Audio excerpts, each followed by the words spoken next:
Welcome to the BSSK Radio Show. I'm your host, Hanomi Shoro.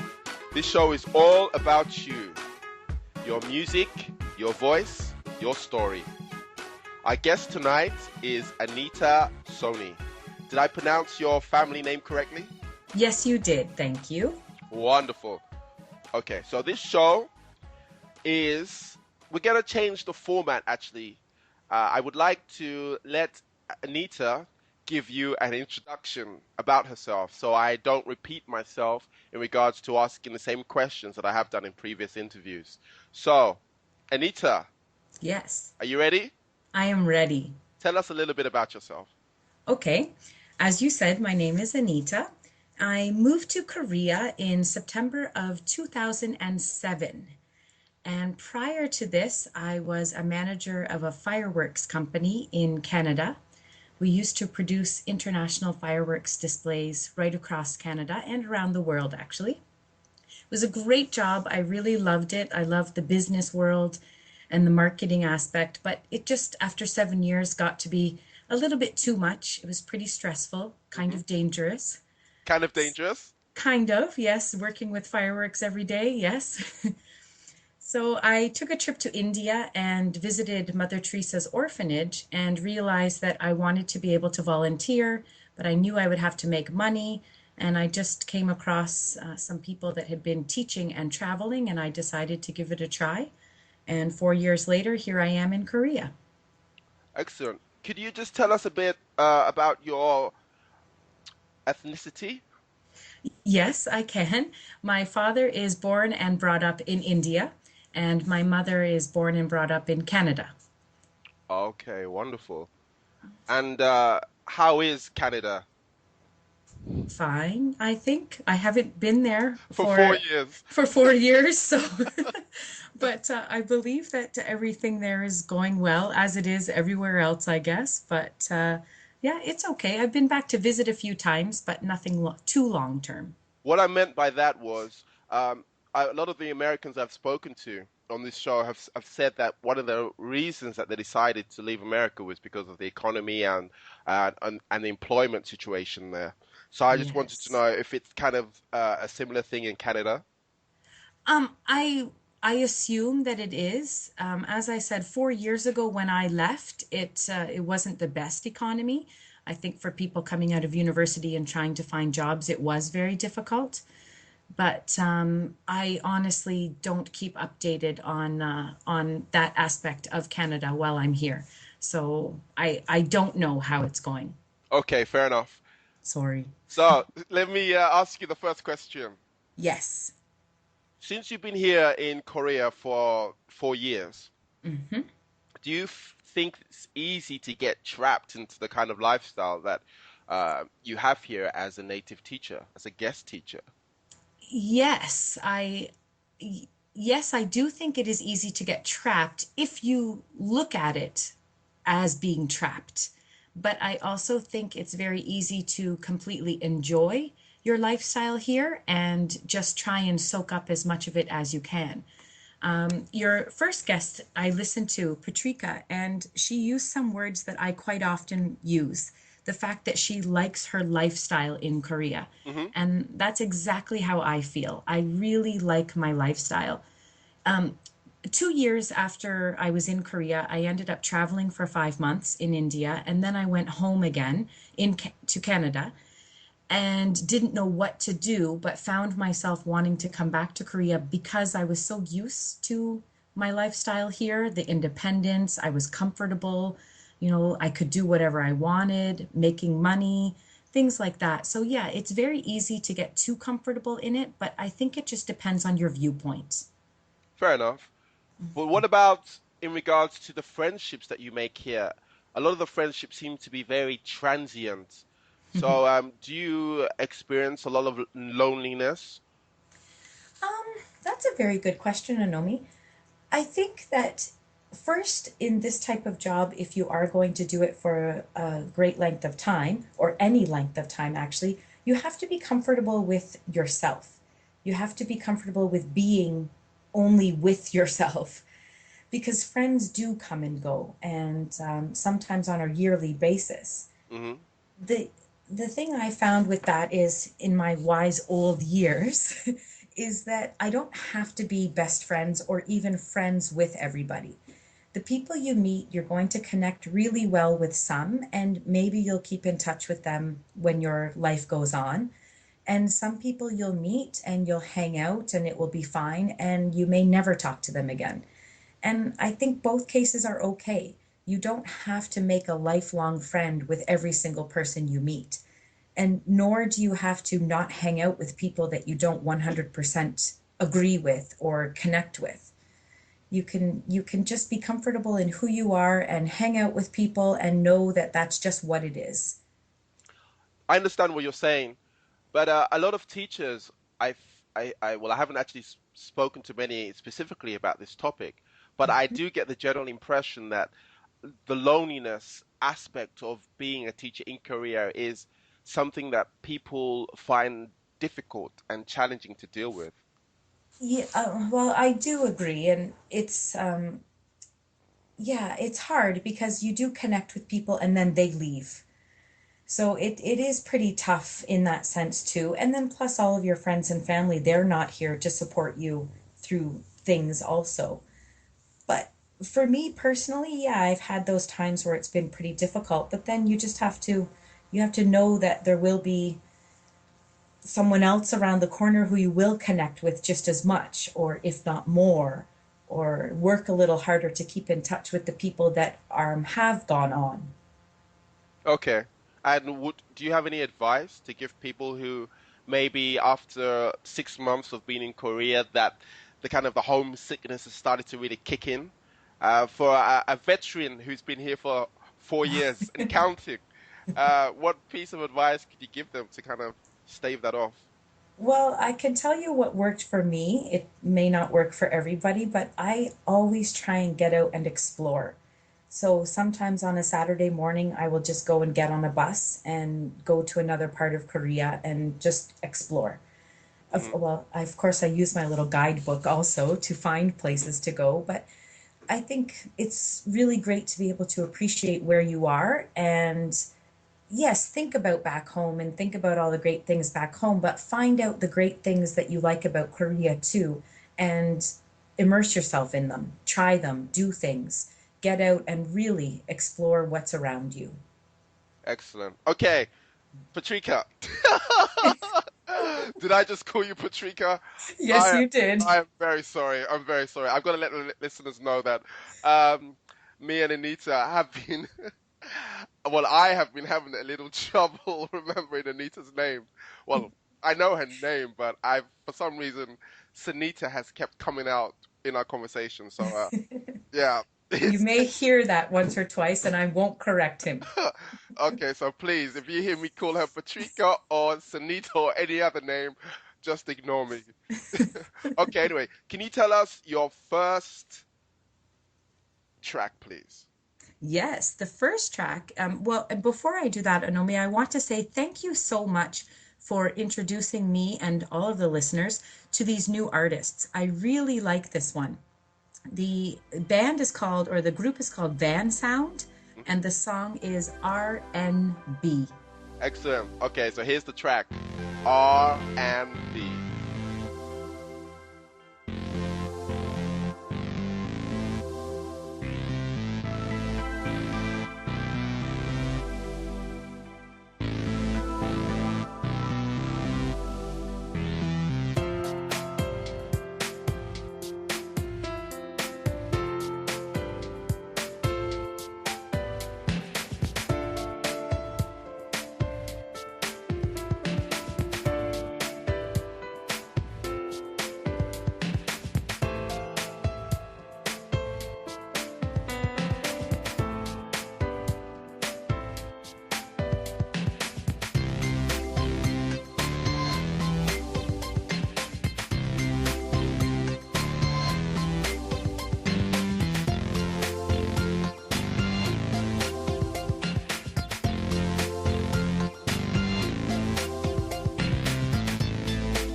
Okay, we're back.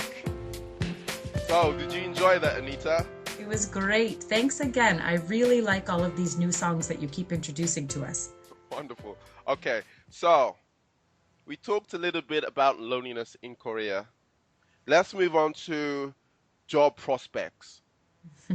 I mean, it's all well and good to come over to Korea and it's exciting, it's a new culture. But after you've been teaching for a while, is there any real progression? For me or for people in general? Let's talk about you. Okay, let's talk about me. Let's talk about you, baby. Yes, I try and update my certificates and my qualifications and whatnot throughout my time here. I've taken a couple of extra certificate courses and things like that. But to tell you the truth, I don't know what I want to do. I've heard that there are a lot of job prospects for women and older women at that in universities. And they are pretty good positions to be in, apparently, to be working at universities. I haven't really explored that yet because I'm very comfortable and I really like where I am now. I did 2 years at a private academy, and now I'm just finishing my second year at an elementary school. And I really do enjoy that. Perhaps I might progress to a university position and try that. I'm not sure, but I'm certain that teaching back in my home country, which is Canada, is not something I want to do.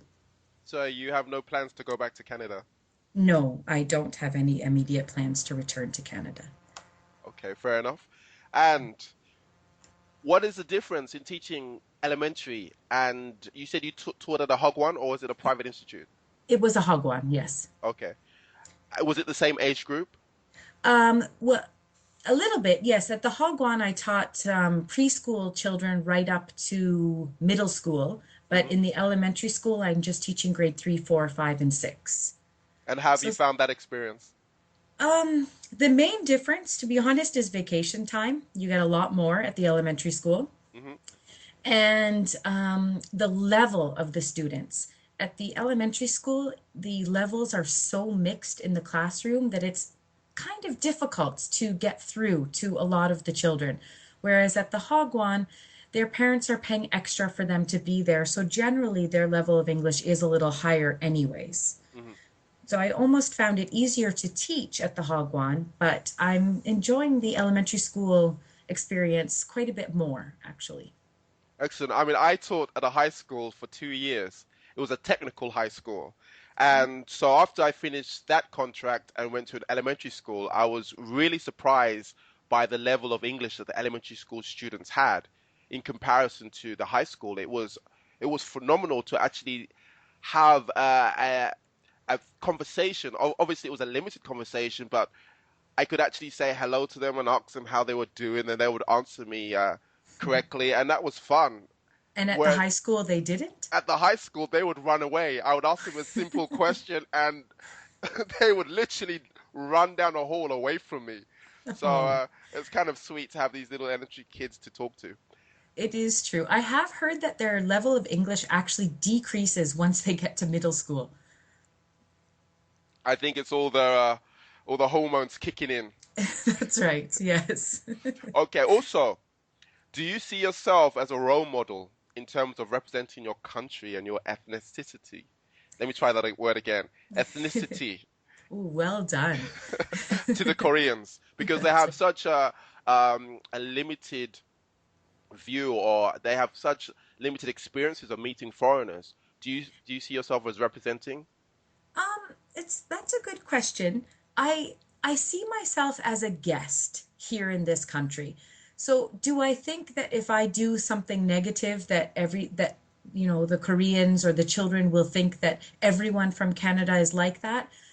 No, I don't think that, but I do feel that it is important as a guest to respect the culture, to respect everyone that I meet and just society in general, as I would if I was in India or even if I was in Canada, except I'm not a guest in Canada, whereas other countries I am. So I don't feel like I'm representing my ethnicity, But I must admit, Korea is the only country where they will look at me and ask me if I am from India. Really? In Canada, people would usually first say Italian and then Greek. But Korea is the only country where they will actually say India first. So have you had lots of people come up to you and say, "Are you Indian?" First, they'll ask me if I'm from Russia, and You don't and you don't look like a stereotypical Russian to me, or how I'd imagine the Koreans to view a Russian. It's usually yeah, blonde, blue eyes, and well, it's true. let's leave it at that. I'm not sure why either, but once I say no, then they will guess India afterwards. So yeah, it's Wow. interesting. But I just try and bring to them the respect that I would expect from them also. So Hmm. as far as actually representing my country or my ethnicity, no, but I just want to make sure that I am, a welcomed guest. Hmm. Yes. And have you had any negative experiences? Oh, sure. You have? In general in Korea or specifically in regards to my ethnicity? Yes, the latter. Okay. No, no, no, I haven't at all. No. Okay. Not specifically for me personally, but I've seen it happen. And I will use the line that Artigua used. It made my skin crawl. Really? Yes. Could you share with us the story? Yes. In the elementary schools, they have different characters in their on their CD that they have to watch every day. Hmm. And one of the characters is I believe he's from America, and he is black. Oh, And I know the character. You mean Peter? yes, Peter, yes, I do know Oh, Peter. And whenever he comes on the screen, the children will usually say Obama. oh. And I know you chuckle, and sometimes I will chuckle, but it actually does make me frustrated Hmm. that they would just assume that everybody is named Obama. But I try and deal with it in a way where they can understand. So I actually will stop the tape or the DVD, and I will ask them if everyone who has the same color as me is named Anita, or according to you, Sanita. And and they'll look at me and they'll say, "No, teacher, no." And I'll say, "Okay." And then I ask them if everyone who is Korean is named Eugene. Hmm. And they're like, "Oh, no, teacher." So I try and get the point across that just because, this boy might have the same skin color as Obama or whatnot, it doesn't mean that they need to call every single person of color that they see Obama. So I think that I actually made it through to one of the better classes and was quite pleased about that. But that is something that does irk me. Do you think, or do you purposely try and break stereotypes that the children may have got from their parents or from the Korean society as a whole in your classroom? Is that something that you strive to kind of educate them on? If it comes up in my classroom, yes, I will try and show them a different way to look at it, or in sort of on their level, try and show them why what they're saying is silly, Hmm. kind of thing. But I won't bring up issues or stereotypes or anything myself. But if it does come to light in the classroom, I absolutely will try and deal with it in a way that they can understand. Fair enough. Excellent. Okay. I think we should inform the listeners about your obsession. Can I call it that? An obsession with worms? Not with worms, with the worm. With the worm? Yes. Please tell them a little bit more. Anomi, this all started because of you. Because of me? How? During to the listeners, Anomi and I did our epic training together. And we may have been, I don't want to incriminate ourselves, but we may have been lesson planning very late at night, and we may have been drinking some wine at the time. Oh, And I'm trying to remember. Maybe I drank too much wine and it kind of I blanked out. I'm not sure why, but I got it into my head that I could do the worm, the dance, the worm. And I tried. And Okay, carry on. and if you can't remember, then I will tell you that I did it extremely well, and everyone was extremely impressed. Can you just tell everyone, where did you actually do the worm?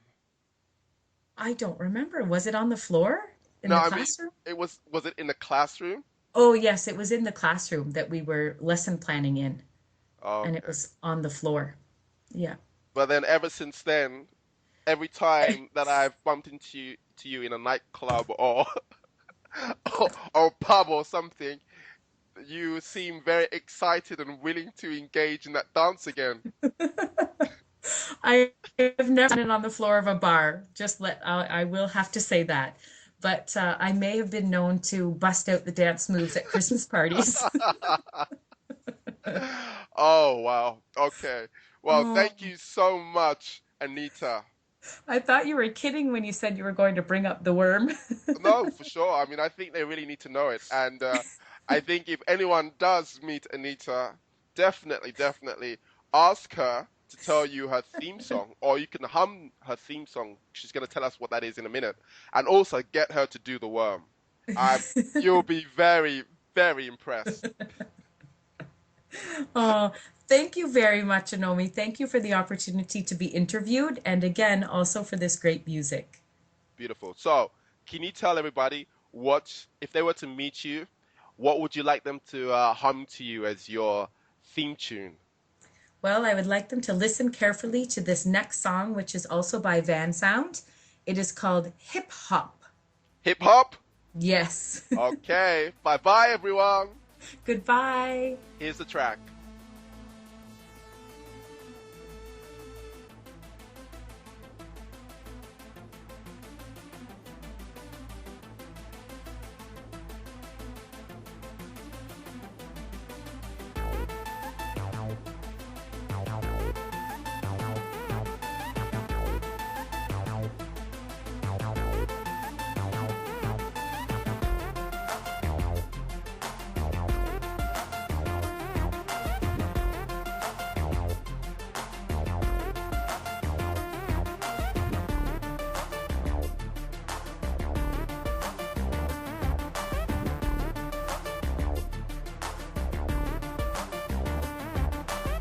I give you quality, honey, so put your money on me. With my authority, surely you wanna get up on it. I give you quality, honey, so put your money on me. With my